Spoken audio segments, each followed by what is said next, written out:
ให้ใจในความคิดของแต่ละคนเนี่ยถูกครอบงำด้วยความอยากได้อยากดีอยากมีอยากเป็นในกิเลส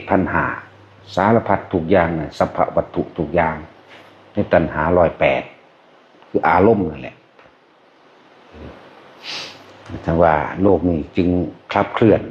ด้วยกองกิเลสด้วยกองตัณหาด้วยกองอุปทานแต่ละคนพร้อมทุกเมื่อที่จะโมโหพอความอยากมานำหนาพร้อมทุกเมื่อที่จะโมโหที่จะโกรธที่จะหวังสังหารทำลายซึ่งกันและกันพร้อมทุกเมื่อพร้อมทุกเมื่อที่จะดีใจในการหลงกับสิ่งที่ได้มากเนี่ยพร้อมทุกเมื่อถ้าเขายกย่องดีใจหลงตนเองไปถ้าเขานินท่าเบาหักล้างในสิ่งที่ตัวเองกำลังเอาความคิดเห็นกับของขึ้นมาอวดมาอ้างพร้อมทุกเมื่อที่จะโมโหนั่นแหละคำว่าความอยากตัวเดียวแล้วมันนำหนาเพราะเฮา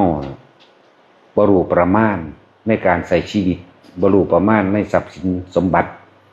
บ่รู้ประมาณในการกินการอยู่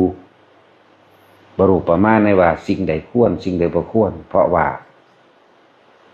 บ่ได้ฟังธรรมพระพุทธเจ้าเลยบ่รู้จักประมาณบ่รู้ประมาณในการบุคคลคำว่ารู้ประมาณในการบุคคลอุปนิสัยของแต่ละคนคือเฮานั่นหลงลูกตัวเองหลงหลานตัวเองหลงญาติตนเองพี่น้องสุว่าได้เป็นตำรวจได้เป็นทหารได้เป็นครูนี่เอิ้นว่าบ่รู้ประมาณแล้วก็เอาไปยกเอาไปอ้างไปอวดเอาไปคมนี่เอิ้นว่าบ่รู้ประมาณในการบุคคลบ่ฮู้ว่าอันใดควรอันใดบ่ควรเด้นี่แหละเพราะตัณหากิเลสตัณหาตัวเดียวนี่แหละตัณหาอุปทานที่เฮาเข้าไปยึดไว้โลกนี้จึงคลับเคลื่อนด้วยกองแห่งกิเลสตัณหาโลกนี้คลับเคลื่อนด้วยอารมณ์สิ่งที่ห้ามความรู้สึกนึกคิดของเฮาได้ก็คือธรรมะของพระพุทธเจ้ามีทางเดียวเท่านั้นที่ทุกคนสิออกจากความหลงตนเองความโลภความโกรธความหลงความโลภความโกรธมันเป็นอันเดียวกันเป็นอันเดียวกันถ้าเฮาฟังธรรมตามความเป็นจริงได้แล้วมีอริยสัจ4เป็นต้นแล้วก็มีเหตุและปัจจัยทั้งหลายที่เฮ็ดให้สัตว์เวียนว่ายตายเกิดเหตุและปัจจัยทั้งหลายที่เฮ็ดให้คนเฮาโกรธเพราะอะไรโกรธเพราะโลภเพราะความอยากได้ถ้าบ่ได้โมโหขึ้นทันทีเลยนั่นแหละคือถูกครอบงำด้วยความหลงบ่ฮู้ประมาณในการอาหารการอยู่การกินบ่ฮู้ประมาณในเครื่องใช้สอยที่อยู่อาศัยบ่ฮู้ประมาณในเครื่องประดับประดาอิหยังต่างๆและบ่ฮู้ประมาณในปัจจัย4ก็ว่า จังคนเฮาจึงตั้งแต่จำความได้ดิ้นรนแสวงหาอยากได้อยากดีอยากมีอยากเป็นอยากได้เบิดทุกอย่างอยากได้อยากดีคืออยากให้ผู้อื่นยอมเจ้าของว่าดีอยากมีคือมีเบิดทุกอย่างเกียรติยศชื่อเสียงซ่อนเล่นอยู่ในนี่มันมีแล้วก็จากมีเกียรติยศชื่อเสียงเข้าไปอีกเด้ได้ดีมีอยากเป็นทุกอย่างที่โลกเขานิยมชมชอบคนเป็นคนดีก็อยากเป็นคนดีเขาย่องว่าดีเขาย่องว่าเป็นเศรษฐีเขาย่องว่าเก่งเขาย่องว่านี่เยอะอยากเป็นแบบนั้นจริงๆว่าโลกนี้ขับเคลื่อนไปด้วยตัณหาและอุปาทานกิเลสตัณหา108นั่นเองตะกี้เฮาบ่ได้ยินได้ฟังธรรมชาวนายกตัวอย่างถึงฤดูทำนาก็ยุ่งวุ่นวายคิดหาแต่ว่าสิตกกาสิว่านกาเขานั่นเขานี่ให้หน้าให้นั่นสิปรับปรุงให้หน้าให้นั่นให้นี่สิเอาตอไม้ออกสิอัดดินอัดน้ำบางหันบางนี้ตัวนั้นมีหญ้าน้อยหญ้าหลายต้นไม้นั่นคดต้นไม้นั่นขวางให้นั่นมีน้ำทั้งสี่น้ำบ่ถึงบ่นี่ก็ดินรนด้วยความอยากพวกพ่อค้าก็แสวงหาทางสิไปมองใดขายของดีคนนิยมหนังคนอันนั้นนี่ดินรนบอกถือเคลือบถือแฝงด้วยความโลภในตนเองนั่นแหละ พวกนักการเมืองคิดแต่สิแสวงหาผลกำไรครูอาชีพเหล่านั้นคิดแต่สิหาวิธีอันนั้นอันนี้สิมาสอนหลายอย่างที่ว่าเขาอาจขาดคิดบ่ถึงแต่ทั้งบททั้งมวลนี่มีตัณหานำหน้าเบิดคือความอยากได้ดีมีเป็นแต่เฮาบ่เคยเห็นความจริงเพราะว่าเฮาบ่ฮู้จักประมาณ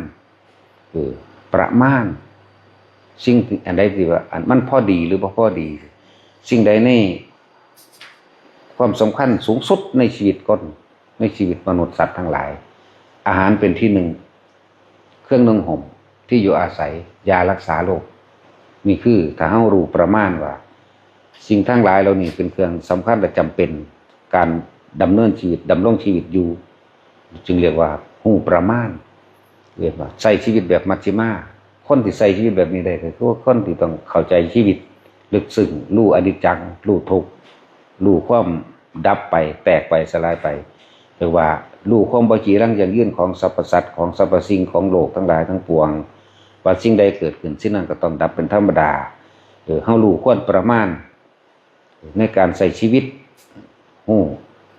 นั่นแหละสิ่งสำคัญสูงสุดในโลกอาหารเป็นเท่านึงอยู่แล้วอาหารเครื่องนุ่งห่มที่อยู่อาศัยยารักษาความเจ็บปวดเท่านั้นแหละเอาฮู้ประมาณเฮาก็ฟังธรรมของพระพุทธเจ้าก็เข้าใจง่ายการเกิดเป็นทุกข์แบบนี้แก่แบบนี้เจ็บปวดป่วยแบบนี้พลัดพรากจากสิ่งที่รักแบบนี้สิ่งใดอยากได้ดังใจแล้วบ่ได้เป็นทุกข์แบบนี้สาเหตุแห่งทุกข์มันมาจากความอยากนะวิธีดับทุกข์ก็หนทางมรรคมีองค์8ถ้าผู้ใดเดินเข้าทางสู่นี้เมื่อรู้เท่าทันต้นเหตุผลกรรมทั้งเบิดคือความคิดนึกของเฮาเองมันก็หยุดได้นั่นแหละเพราะว่าเฮาขาดธรรมะอันแท้จริงขาดของจริงขาดการฟังอริยสัจสี่จากพระพุทธเจ้าขาดการฟังปฏิจจสมุปบาทหรือปัจจัยการในสัตว์ทั้งหลายเวียนว่ายตายเกิดพวกเฮาจึงเป็นทุกข์ดิ้นรนทะเยอทะยานเวียนว่ายครับเคลื่อนด้วยเมื่อโลภขึ้นหน้าโกรธก็พร้อมทุกเมื่อที่สิทำลายทุกอย่างโดยเฉพาะตนเองนั่นแหละคือความหลงโลภโกรธหลงเลยเป็นหนึ่งเดียวกันถ้ามีโลภกับโกรธกับหลงก็อยู่ในกันทันทีเลยถ้าตัดโลภได้โกรธก็เกิดขึ้นบ่ได้คนเฮาถ้าบ่อยากมันก็บ่แสวงหาแต่ว่าใช้ชีวิตโดยมัชฌิมาคือการรู้ประมาณในอาหารการอยู่การกินรู้ประมาณในที่อยู่อาศัยรู้ประมาณในเครื่องนุ่งห่มรู้ประมาณในยารักษาโรคแล้วก็รู้ประมาณในการบุคคลคนเป็นแบบนี้บ่ควรคบคนเป็นแบบนี้ควรคบนั่นแหละพอสุดท้ายทุกคนก็ต้องตายจากโลกนี้อยู่แล้วโลกนี้ยังคงเดิมแต่ว่าโลกนี้ก็ต้องดับคือกันเนี่ยขึ้นอยู่กับความสั้นความยาวสิ่งใดเกิดสิ่งนั้นดับเด้อคือเฮาเกิดเฮาดับความคิดเฮาเกิดเฮามันยังบ่ได้แสอยู่ซั่นความคิดก็ยังดับได้คือกันนั่นแหละเฮาควรการศึกษาอันสูงสุดคือการศึกษาความคิดเจ้าของเองศึกษาในกายศึกษาในใจเจ้าของเองถ้าศึกษาสิ่งเหล่านี้แล้วเนี่ยพ้นออกจากการเวียนว่ายตายเกิดพ้นออกจากตัณหาพ้นออกจากการขับเคลื่อนโดยตัณหาพ้นออกจากอารมณ์ต่างๆในความโกรธโมโหจะขานั่นแหละพ้นออกจากความหลงการศึกษาสูงสุดคือการศึกษากายกับใจกายนี่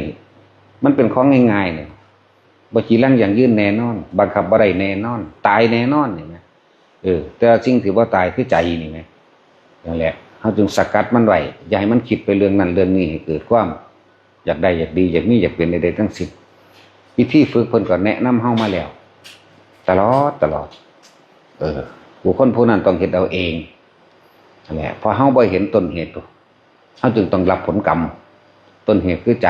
ต้นเหตุคือความอยากได้ใจเป็นแน่ใจเป็นประธานเวียนว่ายตายเกิดก็เพราะใจสิบ่เกิดกับใจคือกันนั่นแหละถึงว่ามาฝึกมาหัดเอาเองไผก็ดีสิ่งนี้บ่มีไผเห็นไผได้เด้อศีลเอาให้กันบ่ได้มีแต่บอกว่าเห็นแบบนี้ศีลคือความบริสุทธิ์ในการไม่เบียดเบียนทำร้ายให้ผู้ใดผู้หนึ่งเสียชีวิตศีลตลอดทั้งมนุษย์และอมนุษย์ทั้งหลายเรียกว่าบริสุทธิ์ถ้าศีลนั้นบริสุทธิ์แล้ว จิตมันก็ตั้งมั่นอยู่ในความเป็นกลางเองดอกคนเฮาที่ไปลักไปปล้นจี้ไปฆ่าไปด่าไปทำร้ายกันเพราะความอยากตัวเดียวดิ ความโลภตัวเดียวนั่นแหละนั่นแหละนึกว่าให้ศึกษาเบื้องตัวต้นเหตุมันเลยบัดใจจิตความคิดเน้นอยู่ในนี่พอเฮาบ่เคยหยุดมันได้จักเทื่อแล้วเฮาบ่ฮู้จักว่าวิธีหยุดแบบใดเฮาจึงสร้างฐานที่ตั้งแห่งจิตเพื่อให้เกิดจิตตั้งมั่นหรือว่าสมาธิเมื่อจิตตั้งมั่นดีแล้วเฮาจึงเห็นสิ่งทั้งหลายเคลื่อนไหวเฮาจึงเห็นสิ่งทั้งหลายบ่จีรังยั่งยืนเด้ตะกี้เฮาบ่เห็นเพราะว่าเฮาบ่เคยหยุดเบิ่งมันเฮาบ่เคยหยุดมันจะไหลไปกับมันเห็นเขาได้รถก็จะได้น้ำเขาเห็นลูกเขาเป็นเจ้าเป็นน้องเป็นนายเป็นนั่นเป็นนี่ก็อยากให้ลูกกับของเป็นน้ำเขานี่คือบ่เคยหยุดอยากเป็นนั่นเป็นนี่ตัวเองก็อยากเป็นแน่อยากให้ผู้อื่นเป็นแน่เพราะเขาบ่เคยหยุดแหละถ้าเขาหยุดเพื่อให้เกิดจิตตั้งมั่นแล้วเรื่องว่าสมาธิจิตตั้งมั่นมีฐานแห่งการจิตตั้งเหมือนหอคอยสังเกตการนั่นแหละตะกี้เขาไหลไปน้ำมันไปตามทางมันไหลไปตามน้ำไหลไปตามทางแต่นี่เขายืนอยู่ในหอคอยสังเกตการคือลมหายใจนี่แหละหอคอยสังเกตการก็ดีมืออยู่กับลมหายใจแล้วมันจิตตั้งมั่นดีแล้วเข้าสู่อาการปิติปราโมทย์จิตเกิดความปลื้มเบิกบานกันมากแหละจะเป็นเหตุแห่งไก่ปัญญาว่าศีลจึงเป็นที่อบรมแห่งสมาธิเพราะมันบ่อยากได้มันเลยบ่ไปลักไปปล้นไปกี้ไปฆ่าไปด่าไปอิจฉาริษยาศีลจึงอบรมสมาธิมันเลยเกิดว่าจิตตั้งมั่นเมื่อมันตั้งมั่นดีแล้วมันก็เป็นเหตุเกิดให้การเห็นตามความเป็นจริงได้และเอิ้นศีลสมาธิและปัญญาและทั้ง3อย่างก็เป็นหนึ่งเดียวกันคนที่เกิดมาศีลเลยบ่ทันได้เป็นดอกส่วนมากลอยทั้งนั่นแหละปัญญาอบรมสมาธิปัญญาอบรมศีลปัญญาอบรมศีลปัญญาอบรมสมาธิ3อย่างนี่เป็นมรรคสมิที่ทำเครื่องเกื้อหนุนกันแต่ทุกสิ่งทุกอย่างเหตุของเฮาต้องเกิดขึ้นจากการฟังก่อนเด้อฟังทำความเข้าใจไล่เลี่ยงตัวเองพิจารณาตัวเองเห็นบ่นี่พิจารณากายตัวเองพิจารณาใจตัวเองนั่นเองแหละมันจังสิเป็นไป คนเกิดมามีศีลเลยน่ะยากคือดอกแต่ว่ามีอยู่บ่แม่นว่าบ่มีคือโสดาบันเกิดมาเลยนั่นน่ะคือสกิทาคาเกิดมาเลยจังซี่เป็นผู้มีอยู่แล้วเขาก็เลยง่ายขึ้นสั่นแหละจังว่ามาฝึกมาหัดเอาฟังดูเขาศรัทธานุสาลีเกิดความเชื่อมั่นตั้งใจมุ่งมั่นของตัวเองกับบรรลุโดยศรัทธาก็มีเห็นบ่ล่ะบรรลุความเพียรก็มีจังซั่นแหละหรือสิเป็นปัญญาก็มีได้ทั้งเบิดแต่ทั้งหลายทั้งมวลนี่ก็รวมแล้วบ่ขาดอันใดอันหนึ่งดอกเพียงแต่ว่าเพิ่นแยกแยะซื่อๆดอกธรรมานุสาลีศรัทธานุสาลียังก็ว่าไปบ่ต้องไปเว้ามันดอกอันเรื่องบาลีอันนั้นน่ะเฮาบ่เข้าใจฟังดูเขาก็เข้าใจเองก็เห็นตามความเป็นจริงเองพอเฮาพิจารณาในตัวเองร่างกายเจ้าของตะกี้มันคือแหลนกุนๆซั่นผมก็บ่ร่วงหัวก็บ่งอกกินอีหยังก็แซ่บเดี๋ยวนี้มันคือบ่เป็นอันแหละบ่เที่ยงบ่จีรังแต่เป็นของเฮามันก็บังคับได้อันนี้มันบ่เป็นของเฮาต้องยอมรับมันและสุดท้ายก็ต้องแตกกายทำลายขันธ์คือร่างกายอันนี้ฝึกเอาฟังให้มันเป็นเห็นให้มันเห็นอย่างเห็นในเจ้าของอย่างเดียวบ่ไปเห็นแนวอื่นดิจิตในจิตคือการเห็นความคิดของเจ้าของมันเห็นความคิดแล้วมันก็หยุดกึกเห็นความคิดแล้วก็หยุดกึกเอาไปว่ามึงคิดไปโลดแต่ว่ากูบ่ไปคิดนำมึงนี่นะมันก็อยู่เองอะละ